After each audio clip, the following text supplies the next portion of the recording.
I am a cyberpunk nerd, a sci-fi enthusiast, and if I could, I would live in space, making hyper jumps all the time, and shooting laser beams at alien fish. Now Mass Effect was the next best compromise. I say was, with a snarky undertone. Mass Effect meant super space adventures for me, doing whatever I want in outer space, killing bad guys, betraying alien fools, and having corny and weird sex with everyone. I mean, look at that ass. Look at that ass. I have my Shepard figurine, my t-shirt patches, and my N7 cooling mark to testify. So when Andromeda was announced, my hype train went full gear. Andromeda came out at a time when my backlog of games was just too much and the game got snowed under a pile of other games that I bought. Initial reports on the game were, as you might have known, heavily bashing. The beta got smacked down due to its weird animations. So I waited a few months and I saw a chance to pick up the game for $13 US. And ladies and gentlemen, that's more than enough of what the game is actually worth. Let me start off with what I actually like about the game, because the list of what I don't like is overwhelming in every way.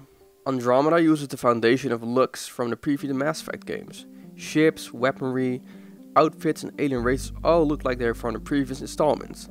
The developers had no shame in this. The Tempest, which is a fine looking explorer ship, even resembles the Normandy in many ways. The new Nomad then again isn't as well crafted as the original Mako, but has more options. Most of the planets and its landscaping look really lush and vibrant and give a sense of a big world, although you can drive most planets from edge to edge under 15 minutes. Customizations of weapons and outfits is a bundle of joy for those who like to tinker in RPGs.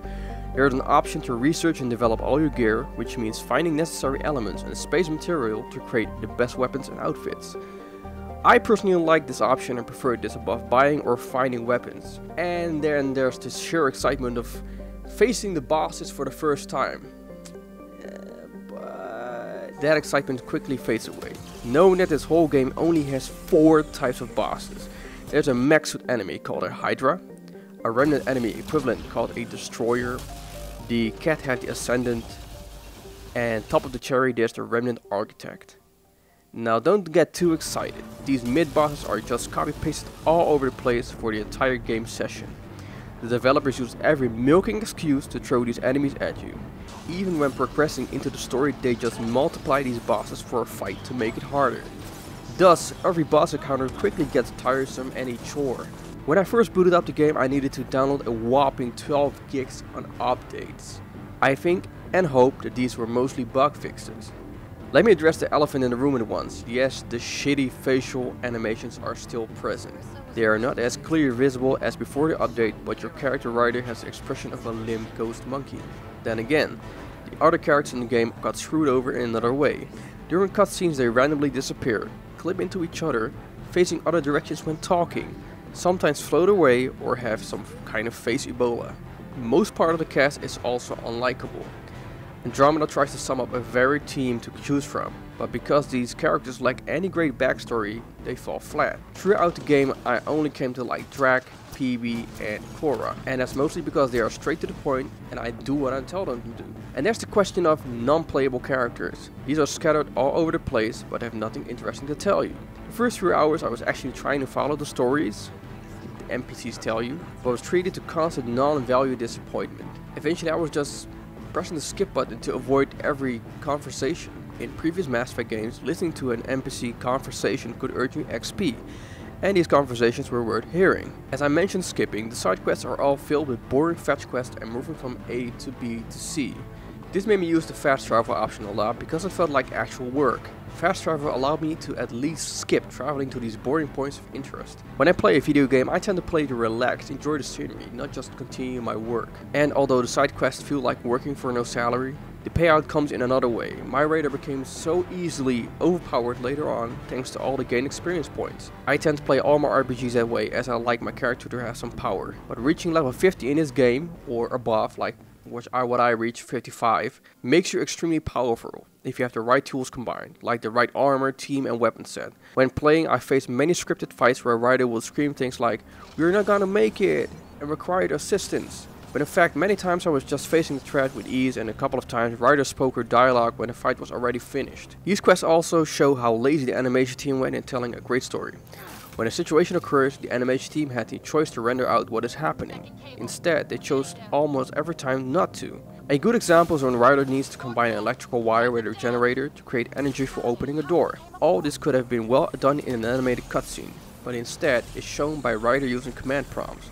The wire disappears, you then walk over to the generator and prompt again. And what the hell is up with this command prompt? I played the game on a PS4 and hitting the triangle button makes Ryder do things. Frustration comes when you have to stand in the exact spot or angle to make the action prompt button appear. One time I tried to speak to an NPC and had to stand on top of his desk in front of his face to make the button appear. I went for a female Ryder and I don't have any comparison with a male voice Ryder.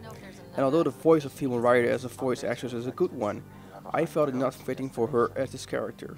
Sure, Ryder is clumsy and a rookie in the beginning, but later on her voice could have shown more confidence as she grew, but Ryder maintained the same goofy nature throughout the game. Mass Effect is also known for planet adventuring. Andromeda has a couple of ways to do so. One is launching probes, like in the first installment of the series, and the other one is literally venturing on with the all-terrain vehicle, the Nomad. First of all, whose idea was to bring back launching probes? It's time consuming and not interesting in how it's played out. The revenue from probing is so little, mostly minerals that can be acquired even faster by buying them or grabbing them from the planet's surface. The Nomad has a lot of options, but sadly, almost none of them are effective or worth using. The Nomad can jump, but it has no use, seeing there's no reason to platform. It can power boost, but the planets are no racing track, and who are you going to run from? The only real thing the Nomad is good at is using the power engine to climb up steep terrain. You can upgrade and skin customize a Nomad, but anyone could do just fine with the basic set of skills and looks it has. The menus in which you upgrade have a good user interface, no problems there.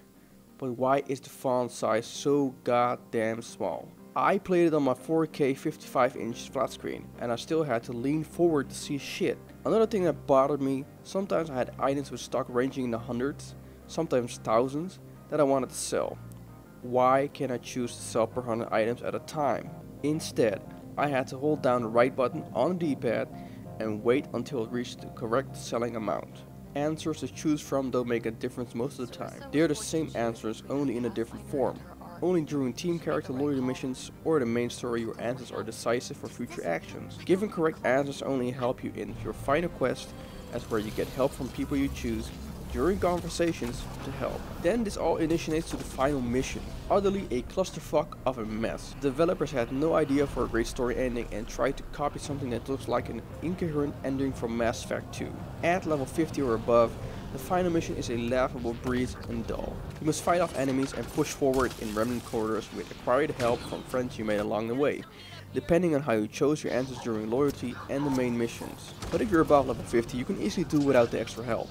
I used the fully upgraded Remnant VI tech, which is a robotic defender pet, the fully upgraded turret gun, and maxed out team tech points as a maxed out infiltrator. Combined with drag and PB, I never felt obligated to pull the trigger and just hid behind a wall most of the time while checking my Instagram. It gets even worse when you reach the final boss, Archon. He powers himself up, but during the whole battle never to be seen again. He's somewhere off far at the end of the room, as the battle itself takes place nowhere near him. He fended the same shit of mediocre remnant and cat enemies, and somewhere in between there's a remnant architect who is dumbed down in his attack. So here's what you do to defeat the boss. You're running around like an idiot to 3 access points while fending off these lame threats. When you activate the last button, the final boss dies, and that's it. You see him perish. And here's where Bioware just fucks it up all again. All these hours spent chasing this rigged asshole who talks too much, threatens to kill you all the time, just dies in front of you by activating 3 buttons. I want to murder him in the face and crush his skull with my bare hands for trying to annihilate the whole galaxy.